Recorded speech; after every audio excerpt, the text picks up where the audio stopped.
So hi, everyone. As just said, I am Candice Ramsay. I am a self-mastery, personal growth, and a leadership coach. And I'm going to take you through 3 steps of figuring out your next career move. Before I really dive into this presentation, I see some names on here I reached out to.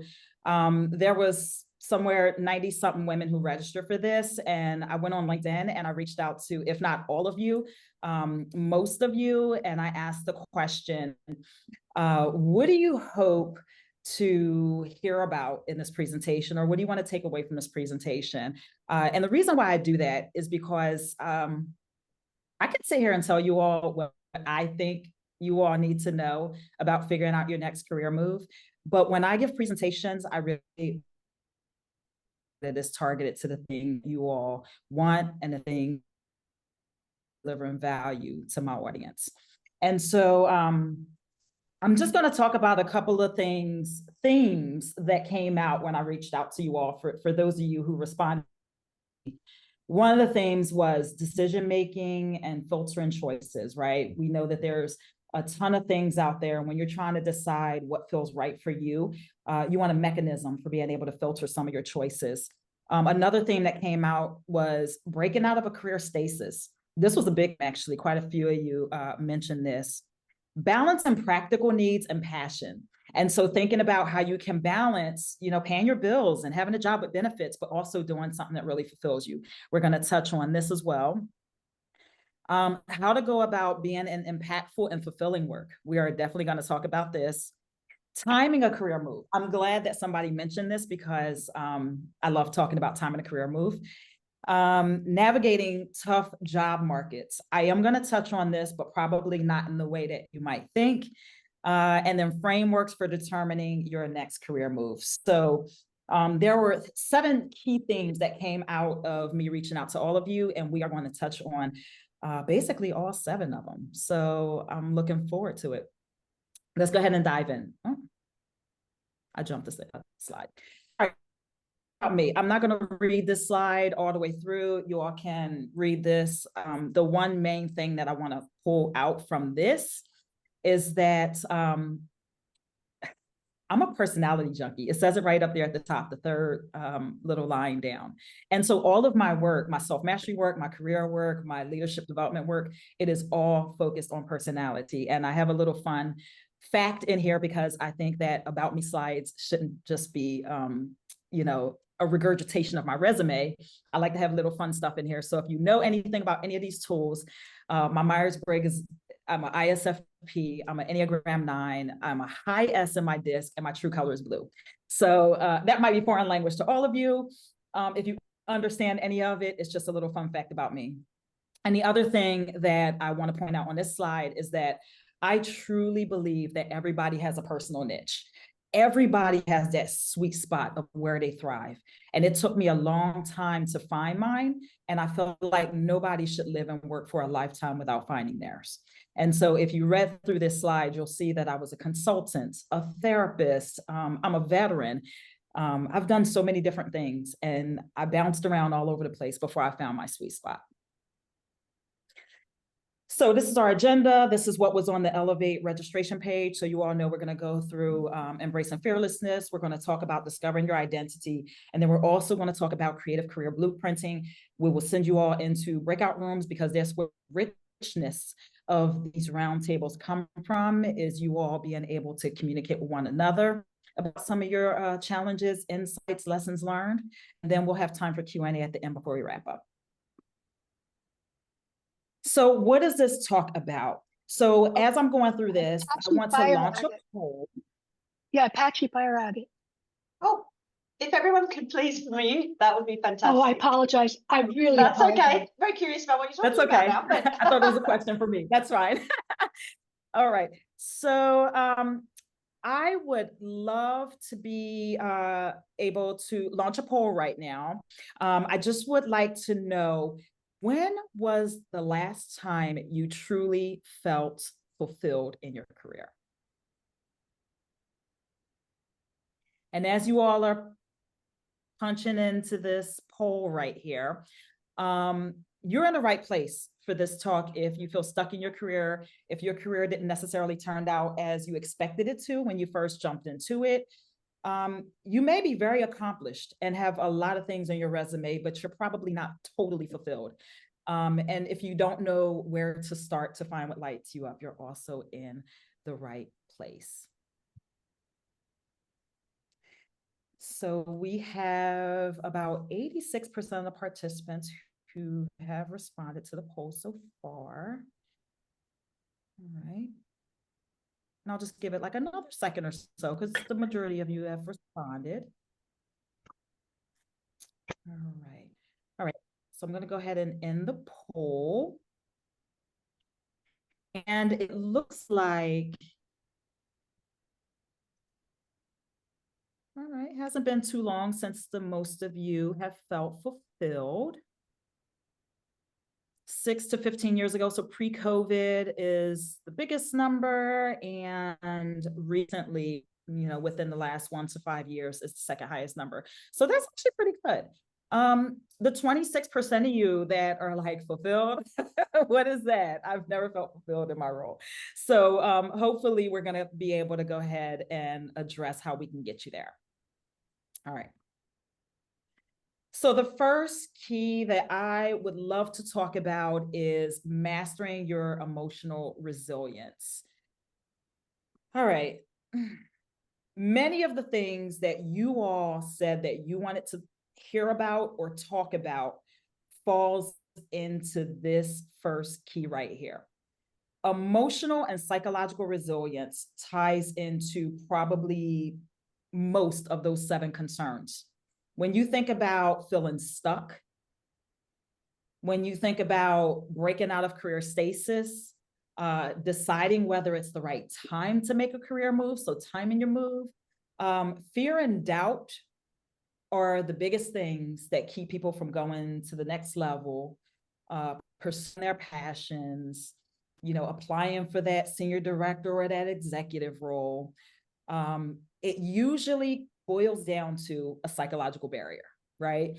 So one of the things that I read when I was talking about these themes was balance and practicality with passion, right? And we all know that we need a job that pays the bills. We need a job with benefits. We need to be able to take care of our families, right?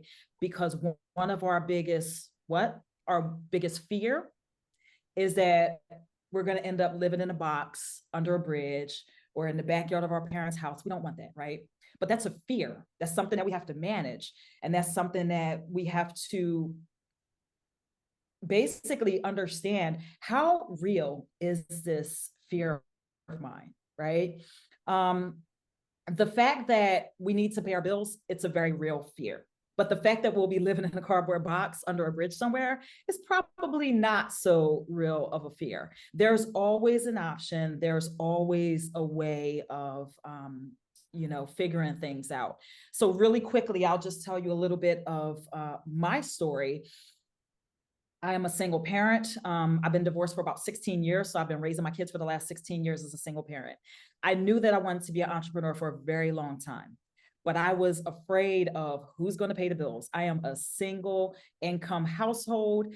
What's going to happen? You know, how am I going to feed my children and all of the things if I jumped off into entrepreneurship? That fear held me back for many, many, many, many years. And then finally, now granted, my kids are older now, they do still live at home. So I am still a single income household other than, you know, my kids' part-time jobs. But it took for me to work with a coach. It took for me to have some peers and some colleagues and, you know, friends and people to tell me there is never going to be a right time for you to do what it is that you want to do. You just have to do it. And you have to figure out how to manage the things that are holding you back. Because if you just say, I'm waiting for the right time to do it, there's never going to be a right time. Okay. And so that was one of the concerns that came out in the themes from all of you, is you want to understand when the right time is. And the right time is when it's the right time for you, because there will be no economic climate that's right. There will be no pause in your current career to make it the right time. It has to be the right time for you. And we can talk about signs that show what that is. So really quickly, I'm gonna breeze through this slide. These are some consequences of not managing your psychological barriers, right? How many of you, and you can, raise your hand, you can put a +1 in the chat, whatever the case may be. If you've had any one of these, where you were stuck in an unfulfilling role, where you experienced ongoing career satisfaction, missed opportunities, you had a little bit of resentment, whether it was for your job, your boss, yourself, maybe you had some burnout, stagnation, all of these things.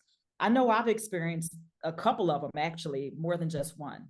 Yeah, there's quite a few of you, 5, 6 of you. There's tons of us on this call who've experienced some of these consequences of not managing our psychological barriers. Now let's talk about managing these things, right? If I go back to what some of the forms of psychological barriers are, you have self-doubt, imposter syndrome, fear, perfectionism, performance anxiety, all of these things, right? I'm not going to go through how to manage all of these, because what I've learned over the years is that it really boils down to, back a slide. It boils down to confidence. And so what we're going to talk about really quickly is how to build your confidence. One, you want to focus on the facts, right? We have a lot of challenging negative self-talk. We have a lot of self-talk that we experience. And we tell ourselves that we're not ready. It's not the time. I don't have the skill set. They're going to hire somebody else who's more experienced than me, all of the things. Focus on the facts. What evidence do we have that proves these things that I'm telling myself, right? If you focus on the facts, it'll help you remove some of the negative self-talk, which enhances our ability to build our confidence. Also, celebrate your successes. We think we have to have this big, huge accomplishment in order for it to count as a success. Small steps are still steps. So anytime you have a success, celebrate it. Celebrate that win. Embrace a learning mindset, right? So we want to focus on growth and development. So when you have a challenge in your career, something that you're struggling with, let's reframe as an opportunity to learn versus looking at this as a challenge or a failure or something that I did that didn't go the way that I wanted for it to go. Fake it till you make it. This is actually one of my favorite ones, because I talk a lot about how much I don't like the term imposter syndrome. And I like to think about imposter syndrome more as self-doubt, because I don't think any of us, are imposters. I don't think that we are trying to be somebody that we're not. But when I say fake it till you make it, what this means is when you act confident, you will build true confidence. And the thing that I like to get people to visualize when they think about this is think about a brand new actor on Broadway, and they've never performed on Broadway before. And they're probably, even though they went through all the rehearsals and all of the things, they're probably backstage shaking in their boots. We're out in the audience, they come out and they perform their pants off. They're not confident, they're nervous, they have all of the things going on, but we would not know the difference because they came on stage and they faked it. And then show 2, show 3, show 4, by show 5, they're not shaking anymore. They're not nervous anymore. They have real true confidence because that first show they came out and they faked it, so they made it. And the people in the audience didn't know, one way or the other, that they were nervous, that they had a lack of confidence, any of that. And so I encourage you all to do the same thing. When you go into interviews, when you go into networking events, whatever you're going into, if your confidence is lacking a little bit, you just go out there and you act like a woman with real true confidence, and you will start to cultivate and build real true confidence. And then finally, find your support system. All right. The people who really truly believe in you and cheer you on will help you build the confidence that you need. The second step is master deep self-awareness to uncover your unique value proposition. This is actually my expertise, is helping people with reflection, introspection, and deep self-awareness. So for those of you who said that you were struggling to determine what you truly want to do versus what you can do, this is the section that's for you, all right? Deep self-awareness is essential for narrowing down options and deciding what is actually going to provide you real true fulfillment. A lot of us say we know you know, who we are and what we want to do and what we enjoy and all of the things, right? But what we don't recognize is that a lot of the things that we on the surface like and enjoy, we are conditioned to like and enjoy those things, right? And when we really sit down and do some deep reflection and introspection and trying to figure out why we like these things, we'll start to figure out and put the puzzle pieces together and recognize what we were conditioned to enjoy, or what we might be good at but don't necessarily enjoy, and what are the things that are natural to us, right? What are the things that kind of put us in a state of flow? So self-awareness is your compass. It is. It's going to guide you. It's going to direct you. It's going to let you know exactly where you should go in your career path. So here's some strategies and some tools that I like to offer up to be able to figure out who you are, what you enjoy, and what some of your strengths are. All right. You can glean insights using self-awareness tools and assessments. I use these a lot in my coaching. I use the Enneagram, I use the Myers-Briggs, I use emotional intelligence. There's a skills assessment that I use to narrow down some of your skills. So you can definitely do it using assessments. You can ask 3 colleagues, and it's really insightful if you do it as a 360. And it doesn't have to be a formal 360. You can ask your manager, your direct reports, and some of your peers. Ask them what sets you apart. Ask them what makes you really unique. Ask them what are your standout strengths. And if you ask people, they will tell you. The last time I did this talk, I had people get on their phones and they were texting people as we were going through the talk. And they were like, what's my standout strength? It was really great to see. I loved it. You can also complete values clarification exercises. A lot of us have probably already done some form of a values exercise before. There's a ton of them. You have card sorts, you have ranking systems. With my clients, I use more of a narrative type assessment where, you know, I ask them to tell me stories. Whatever it is, I really encourage you. This should actually be one of your first steps, is to get really clear on your values. And there's a distinct difference between, or there should not be a distinct difference between your career values and your personal values. Your values should be one and the same. Your personal values should guide your career. So you should not have 2 sets of values. And then journal 3 standout experiences that you've had and figure out what are the traits that help you. And when I say standout experiences, I mean both positive and negative. When we think about our standout experiences, we think about positive ones, but we don't think about the challenges, the things that, you know, we had to learn from. So journal those, think about them, and pull out the traits that you use. What are the things that helped you with those standout experiences? I think that's all that I'm going to cover here. I really wanted to talk about the tools. Oh, I didn't touch on the SWOT analysis. The SWOT in particular, combined with refreshed career goals, is really helpful for helping you filter out the noise and narrow down your broad skill set, the things that you want to focus on, thinking about your strengths and what opportunities. That tool right there is so helpful for getting you to where you want to be.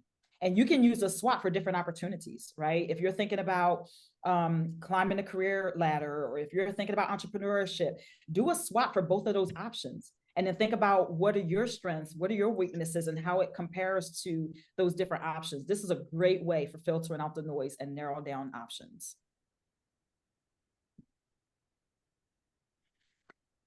The third key that I want to talk about is strategic planning and execution, right? So that creative career blueprint that I talked about.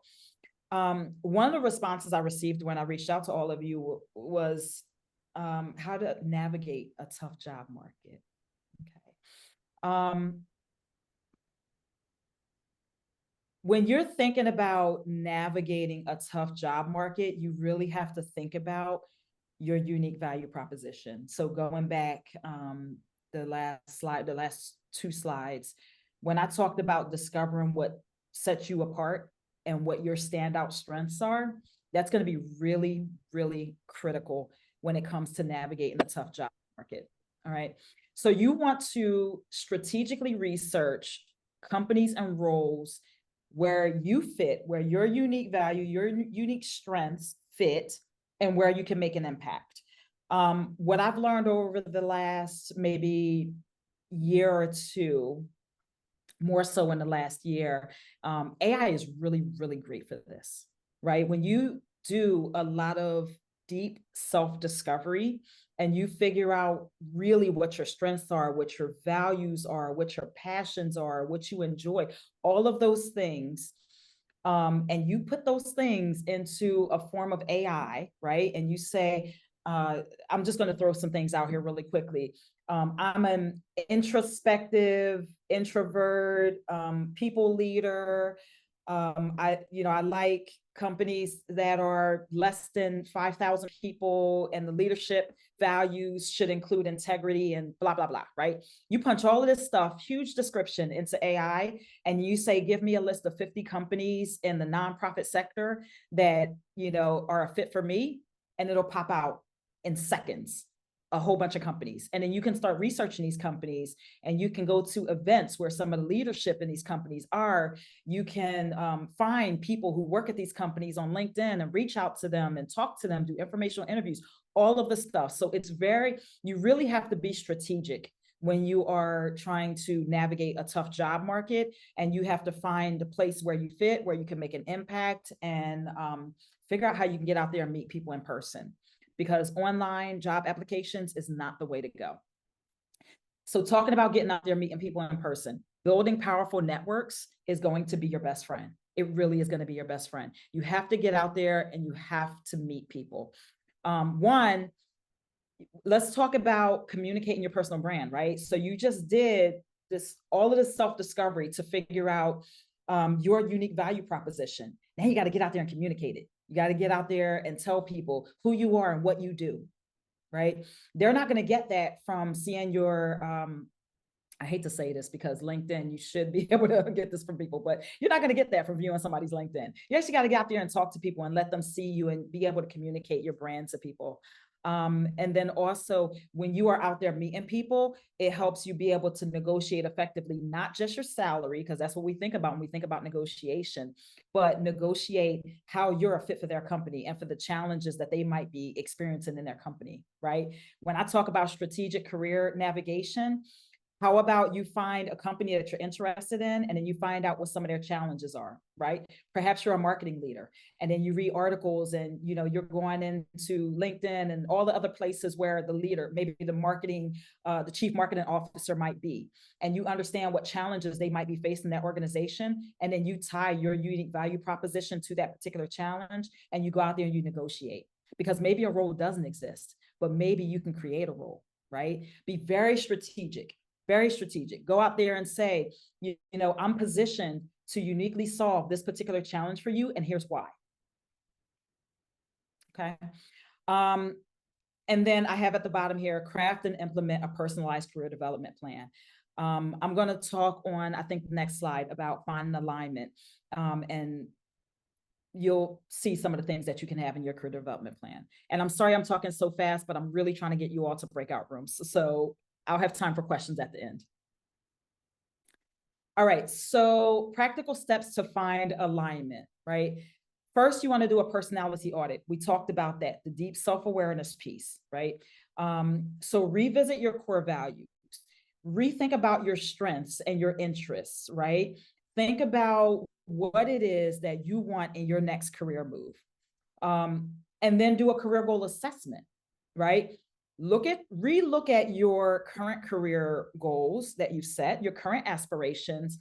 And then after you've done that personality audit, think to yourself, are my current career goals aligned with my values and my personality? Is this why I'm experiencing lack of fulfillment?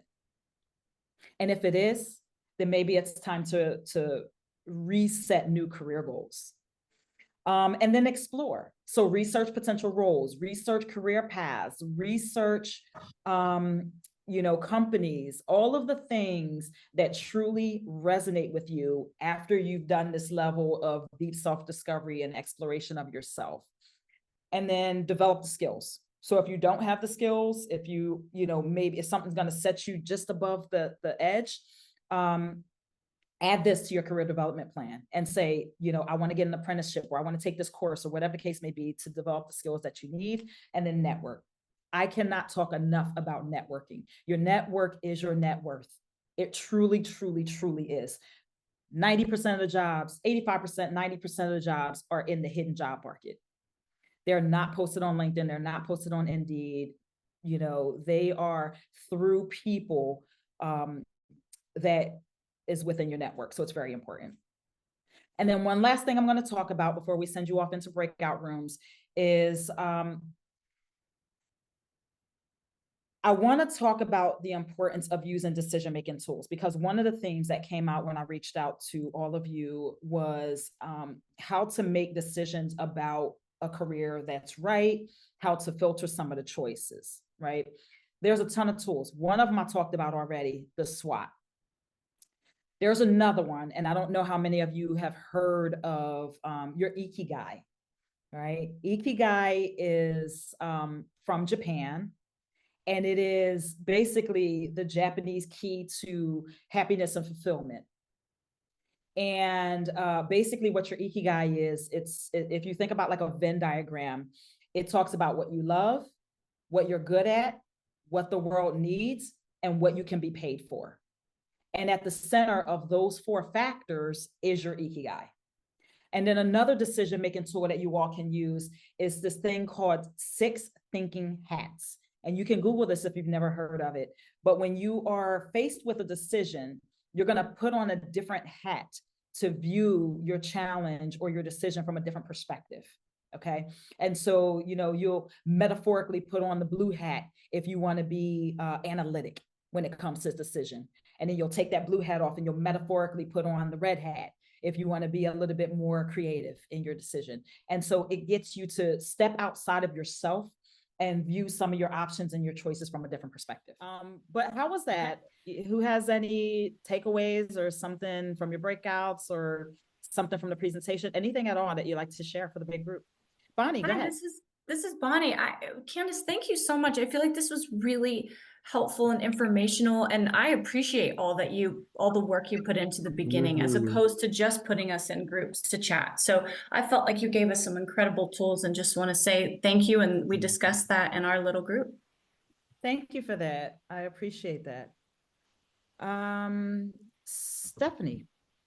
Yeah, I just want to echo that. I'm glad that you didn't shrink that time, because I think we got access to now some new tools to research. We talked about and shared about how some tools have helped us to identify our strengths and to lean into those and build confidence from that and help to utilize that, and how we're going to lean into that going forward. So thank you for some new tools to explore. Yeah, fantastic. Dr. Angela, yes. All right. So I want to say a couple of things. One, the main thing that was so advantageous for the breakouts for me was the ability to talk out loud. Literally, to be able to talk out loud and talk about what's going on in your head, because it did give clarity.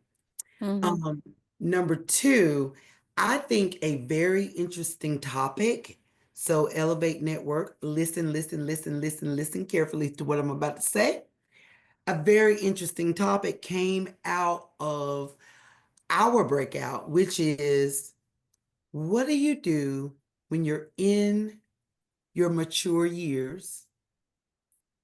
You feel your job is coming to a close by no fault of yours, and you're feeling this need to shift or pivot, maybe to a new career, to a new job, when you know you're in your mature years, and people may be looking at you like, well, she's probably going to retire in a few years.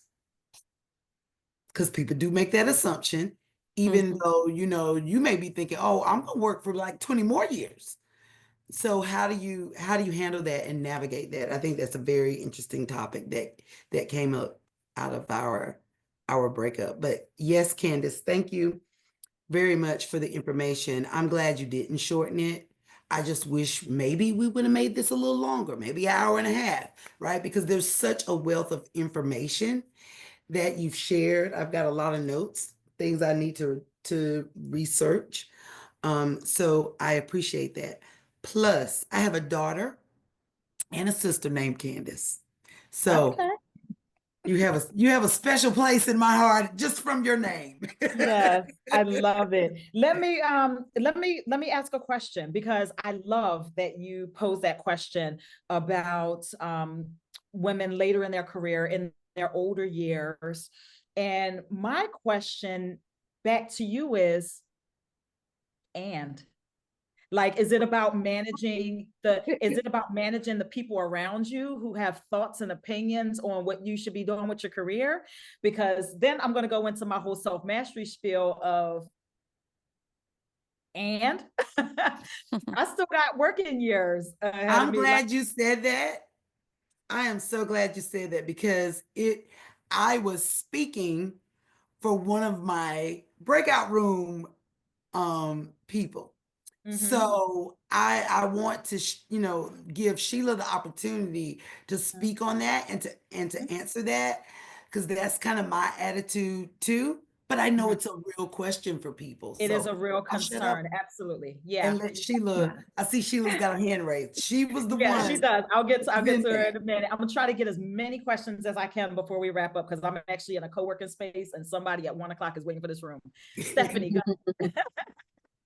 Sorry, that conversation just triggered a question, because I walked into situations where I am equipped and I have expertise to be able to fulfill a role, but people have only worked with me in a certain capacity and they have this assumption of me. And I don't walk around my company where I've been for 11 years with my resume waving it around, but I have a career of decades. I know I'd look young, but I have a career of decades where I have that experience. How do I get that brand out internally in a way that shows people, don't dismiss me because you haven't seen me in that capacity? I have that experience. Yeah. Yeah. This question brings to mind for me about communicating your value, right? You're not going to walk around and wave your resume around. No, but it's like, how do we lean into the fact that, yes, I have many years of experience, I am good at what I do, and communicating that in a way where it doesn't come off again snobby. That takes me back into my self-mastery piece again. It's like, how can we navigate this world with grace and confidence and let people know who we are, what we do, where we've been, and what we still have to contribute, right? So this conversation can go on so much more. Sophie, go ahead. I just have something to add to that question, because I don't feel like it's only for women in their mature year or men in their mature year. Nowadays, the job security is not as before. So one thing I learned from other coaching is you could potentially develop a portfolio for yourself, so you have a safety net for yourself, and continue to develop and stretch your skill sets, so that when maybe you don't wait until mature year, maybe start it a little bit even earlier. That give you some high ground to fall back, I would say. Yeah, that's a great tip. That's a great comment, Sophie. Thank you for sharing that. Yeah. Sheila, go ahead.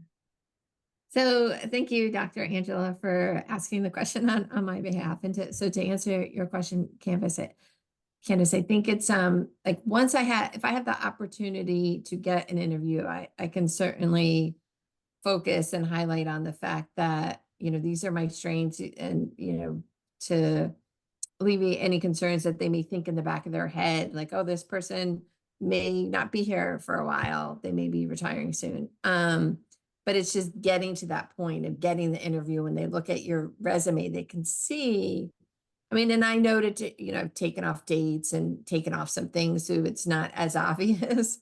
But just wondering if there are any other strategies and tips on how to get around the assumptions that people are going to make, because perception is reality. Yeah, that's okay. So that's great context. It's about, getting that interview because yes, perception is reality. And when they are able to pull the pieces together from your resume that you've been around for a while, and they're like, this person is probably going to be of retirement age anyway. So yes, to what you said already, right? Removing dates. I would say making it less obvious is the biggest thing. And then also, and this might be a little bit provocative and it depends on how you word it, but I'd say address it in your cover letter. And I know people feel like cover letters are antiquated and all of the stuff, but I would say if you are submitting through, like a ATS through a system and it's going to go to a recruiter, don't worry about a cover letter. But if you can find, whether on LinkedIn or somewhere else, if you can find who the hiring manager is and you can send a cover letter directly to them, address the elephant in the room. And it depends on how you word it. And just say, I'm highly experienced and I intend to do this for another, however many years or what, just make it known that you are here to contribute to this organization and word it in a way where it doesn't reveal your age because, that's information that should not be placed into hiring decisions, but also let them know this is what I'm contributing to your organization and why. So I'd say address the elephant in the room through a cover letter. Yeah. Great. Thank you. But yes, I have to go before this gentleman kicks me out. I will share the slides with Jess and she can send them in the follow-up email. My contact information is the very last slide. I just wanted to have this open forum, so I didn't pop it back up here. But feel free to contact me if you have career questions, if you want to set up a strategy call, if you're thinking about self-mastery work, anything at all of my contact information is there and I'd be happy to connect with any of you after this. All right. Thank you so much, Candice. Thank you That very was much. brilliant. You're Thank welcome. you. Bye-bye. Thank you. Thank you. Bye. Thank you. Thanks for coming, everyone. See you Thanks. next week. See you.